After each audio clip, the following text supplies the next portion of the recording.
វីដេអូថ្ងៃនេះគឺខ្ញុំនឹងបង្ហាញអ្នកទាំងអស់គ្នាអំពីរបៀបនៅក្នុងការអាប់ឡូតហ្វុនអក្សរខ្មែរចូលទៅក្នុងកម្មវិធី CapCut អញ្ចឹងដើម្បីឲ្យដឹងពីរបៀបនៃការអាប់ឡូតកុំភ្លេចតាមដានវីដេអូនេះឲ្យដល់ចប់ឥឡូវទៅចាប់ផ្ដើមជាមួយខ្ញុំទាំងអស់គ្នាជាដំបូងអ្នកទាំងអស់គ្នាចូលទៅក្នុង Google ជ្រុំមកហើយវាពាក្យថា Google ហ្វុនខ្មែរដើម្បីបញ្ជាក់ពីហ្វុនអក្សរខ្មែរណាបាទហើយយើងនឹងឃើញផ្នែកខាងលើគឺ Google ហ្វុនយើងចុចនៅផ្នែកខាងលើហ្នឹងមកបាទនេះគឺជាទម្រង់ហ្វុនអក្សរខ្មែរបន្ទាប់មកគឺយើង get ហ្វុនតែម្ដងបាទបន្ទាប់ពី get ហ្វុនហើយគឺយើងត្រឡប់ទៅក្រោយទៀតដើម្បីធ្វើការជ្រើសរើសហ្វុនផ្សេងទៀតបាទនេះគឺជាចំណងចំណូលចិត្តរបស់អ្នកទាំងអស់គ្នាណាបើសិនជាអ្នកទាំងអស់គ្នាចង់បានហ្វុនច្រើនហើយ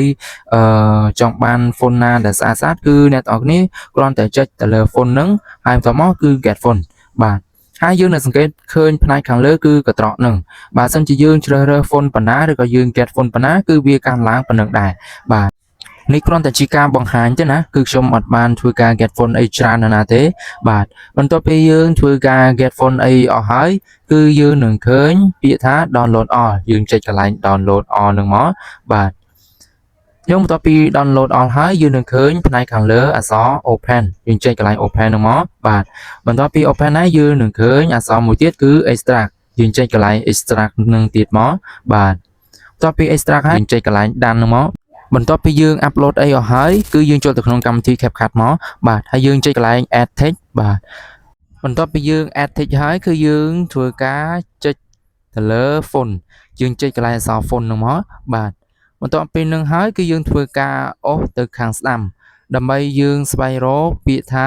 my phone យើងចុចកន្លែង my phone ហ្នឹងមកបាទអញ្ចឹងយើងនឹងឃើញផ្នែកខាងក្រោមគឺ upload យើងចុចកន្លែង upload នឹងមួយទៀតមកហើយយើងចុចកន្លែង order នឹងទៀតមកបាទនេះគឺជាហ្វុនអក្សរដែលខ្ញុំបាន download ចូលទៅក្នុង menu មិញណាបាទតាមពិតទៅខ្ញុំ download មិញគឺតិចទេដោយសារនេះគឺខ្ញុំ download កន្លងទៅហើយអញ្ចឹងបានវាច្រើនបាទ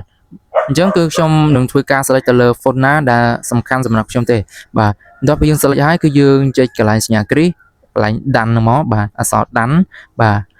យើងចុចកន្លែងហ្នឹងមកបាទអញ្ចឹងហ្វុនឬក៏អក្សរដែលយើងបាន upload ហ្នឹងគឺចូលកន្លែង my phone ហើយបាទអញ្ចឹងគឺយើងចុចកន្លែង edit នឹងដដែលទៀតមកយើងធ្វើការជ្រើសកន្លែង phone ទៀតហើយយើងរកពាក្យថា my phone ដដែលបាទគឺយើងធ្វើការ upload ដូចអ្វីដែលខ្ញុំបានបង្ហាញមិញហ្នឹងបាទបន្ទាប់ពីយើង upload អស់ហើយគឺយើងទៅធ្វើការវាអក្សរខ្មែរចូលទៅក្នុងកម្មវិធី CapCut តែម្ដងបាទយើងចុចកន្លែង phone ហ្នឹងមកបាទហើយយើងរកពាក្យថា my phone បាទអញ្ចឹងយើងជ្រើសរើសកន្លែង font ណាមួយដែលយើងចង់សរសេរនឹងមកដូចដែលខ្ញុំបានបង្ហាញអញ្ចឹងគឺខ្ញុំយក font អក្សរឆ្លាក់បាទពីព្រោះ font ហ្នឹងគឺស្អាតមែនតើអូខេអ្នកនរគ្នាអញ្ចឹងអក្សរខ្មែរពេលយើងវាទៅគឺមានទម្រង់ស្អាតហើយមិនលោតឆ្វេងឬលោតស្ដាំហើយក៏ត្រូវតាមអក្ខរាវិរុទ្ធនៃអក្សរខ្មែរផងដែរអញ្ចឹងបន្ទាប់មកគឺយើងធ្វើការជ្រើសរើស style ណាដែលយើងចង់ដាក់ដើម្បីឲ្យវាមានភាពទាក់ទាញក៏ដូចជាដើម្បីឲ្យមានភាពលេចធ្លោផងដែរអ្នកនរគ្នាអាចជ្រើសរើសតាមតម្រូវការរបស់អ្នកនរគ្នាបានបាទវាមាន style ច្រើនទៀតនៅក្នុងនឹងផងដែរ